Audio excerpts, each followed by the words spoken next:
Bem-vindos ao canal.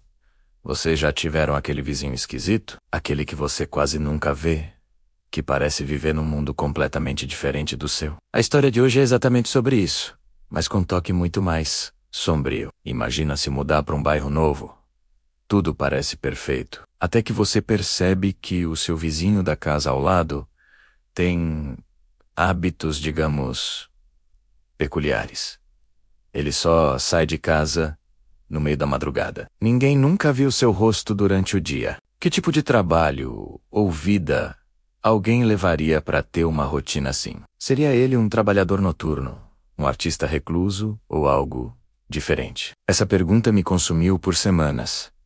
E a curiosidade me levou a fazer algo que eu talvez não devesse. Fiquem comigo até o final para descobrir o segredo assustador que se escondia bem ao meu lado. Um segredo que desafia tudo o que eu pensava ser real. Tudo começou quando me mudei para aquela rua tranquila. As casas eram todas parecidas, com jardins bem cuidados e uma atmosfera de paz, exceto pela casa ao lado. Ela parecia normal, mas havia uma energia estranha nela. Nos primeiros dias, pensei que estivesse vazia. As luzes nunca acendiam.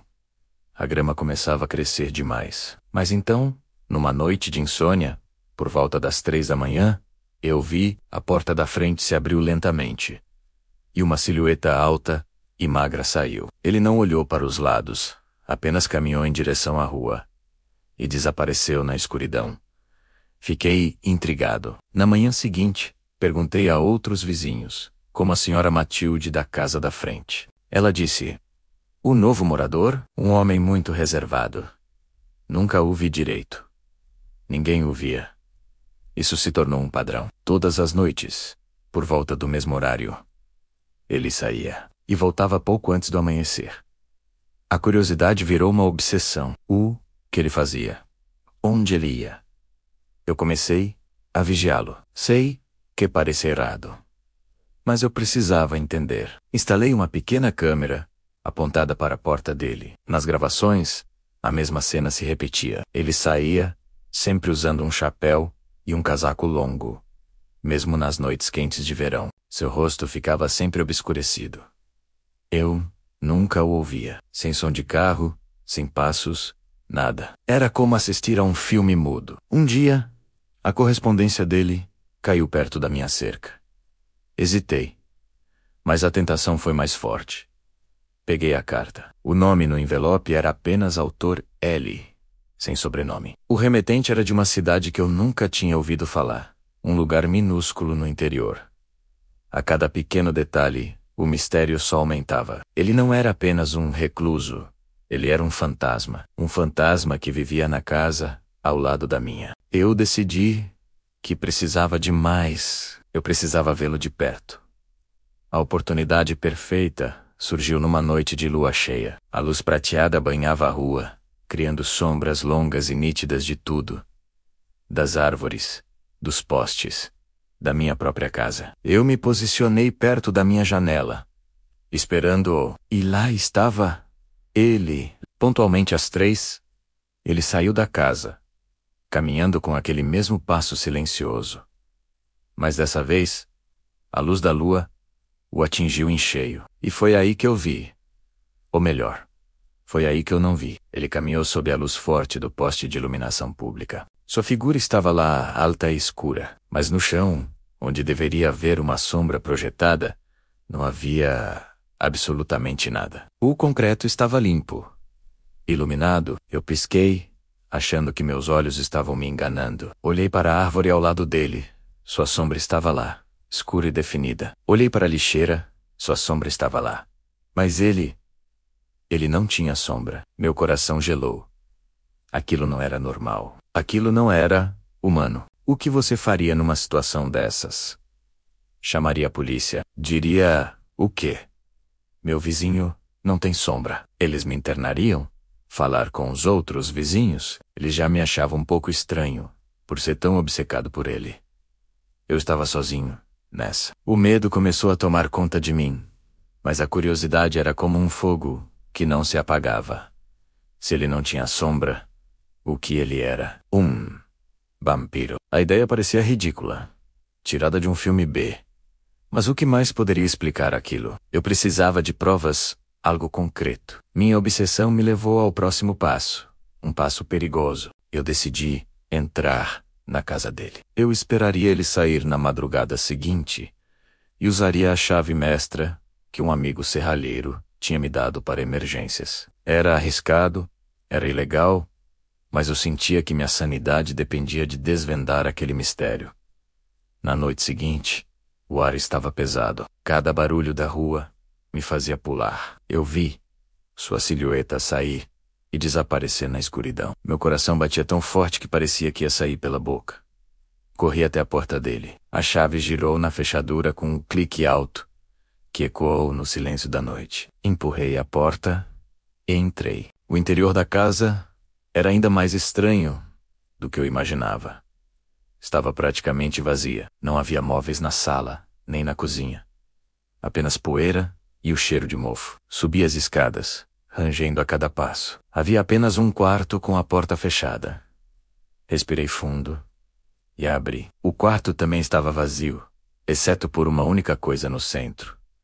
Um caixão de madeira escura. Era antigo, com entalhes estranhos. Eu me aproximei, aterrorizado, mas incapaz de recuar.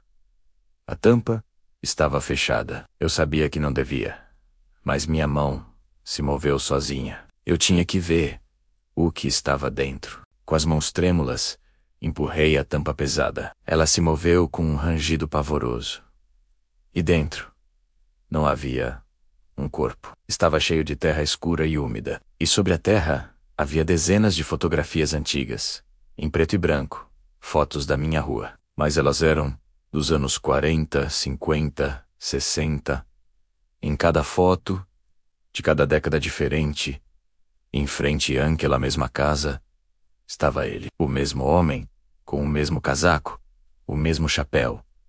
Ele não envelhecia. Ele estava lá, observando, uma constante através do tempo. Meu sangue virou gelo. Ele não era apenas um vizinho estranho. Ele era algo que não pertencia a este tempo. Algo que vivia nas sombras e se alimentava, de alguma forma, daquele lugar. Enquanto eu olhava para as fotos, chocado, ouvi um barulho lá embaixo. A porta da frente se abriu. Ele tinha voltado. Mais cedo do que o normal, eu estava preso. Não havia para onde correr. Entrei em pânico. Me escondi dentro de um armário embutido vazio no corredor, mal ousando respirar. Ouvi seus passos lentos e silenciosos, subindo as escadas. Ele não parecia apressado. Parecia saber que eu estava ali. A porta do quarto se abriu. O silêncio que se seguiu foi a coisa mais aterrorizante que já experimentei. Durou uma eternidade. Então, eu o ouvi falar. Sua voz era baixa, antiga. Um sussurro que parecia vir de todos os lugares ao mesmo tempo. A curiosidade, ele disse, é uma fome perigosa. Às vezes, quando você olha para o abismo também olha para você. Eu fechei os olhos, esperando pelo pior. Os passos se aproximaram do armário. A maçaneta começou a girar. Eu prendi a respiração. Meu corpo todo tremia. A porta se abriu. E lá estava ele. Pela primeira vez, eu vi seu rosto. Era pálido, sem idade, com olhos que pareciam conter a escuridão da própria noite. Ele não me atacou. Ele apenas me olhou. E naquele olhar, eu vi séculos de solidão. Ele sorriu. Um sorriso triste. Você queria saber o meu segredo, ele sussurrou. Agora você sabe, eu sou o guardião deste lugar. Eu não tenho sombra, porque eu sou a sombra. A sombra que observa as histórias das pessoas que vêm e vão. Ele me explicou que estava ligado àquela casa, àquela terra. Ele não era bom nem mau, apenas existia. Uma testemunha eterna. Ele me disse que eu não deveria ter vindo, que saber a verdade vinha com um preço. Agora que você me viu, ele continuou, você também faz parte da história. Você nunca mais olhará para a noite da mesma forma. Ele me deixou ir. Eu saí correndo daquela casa e nunca mais olhei para trás. No dia seguinte, me mudei. Fui para o mais longe que pude, mas ele estava certo. eu nunca mais fui o mesmo. Todas as noites, quando a escuridão cai, eu sinto seu olhar sobre mim. E às vezes, quando me olho no espelho sob uma luz forte, eu juro, minha sombra parece um pouco mais pálida do que antes. Essa história me assombra. Até hoje. Será que existem outras criaturas assim, vivendo entre nós, escondidas à vista de todos? O que mais existe nas sombras, que nós simplesmente escolhemos ignorar? Espero que vocês tenham gostado deste mergulho no desconhecido. Histórias como essa nos lembram que o mundo é muito mais misterioso do que parece. Se você gostou desse tipo de conteúdo e quer mais contos de suspense e terror, não se esqueça de se inscrever no canal e ativar o sininho para não perder os próximos vídeos. Deixe seu comentário dizendo o que você faria no meu lugar. Muito obrigado por assistir e até a próxima.